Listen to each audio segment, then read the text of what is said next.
Парламентын дарга томилогдсон учраас үргэлжлүүлэн Монгол Улсын тэргуун шадар сайдын томилгоо болон их хурлын харьяа байгууллагуудын томилгоонууд хийгднэ гэсэн хүлээлттэй нь Улсын хурлын дарга учрлын оронд Монгол Улсын тэргуун шадар сайд бөгөөд эдийн засаг хөгжлийн сайдаар хэн томилогдох вэ гэдэгт Улсын хурлын гишүүн Инх Амгалангийн нэр яригдж байна.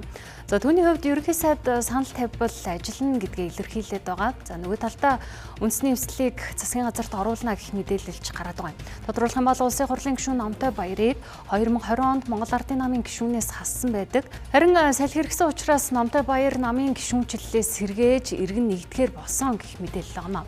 За гэхдээ Улсын хурлын тухай хуулиар өөр нам эвслээс сонгогдсон гишүүн 4 жилийн бүрийн эрхийнхээ хугацаанд нам эвслээсээ гарч өөр намын бүлэгт орох хориотой. За иймээс ч Намтай Баяр Монгол Ардын намын гишүүнчлэлээс сэргээж Монгол Ардын намын бүлэг хүчээ зузаадах нь гэдэг нь үндэслэлгүй маа.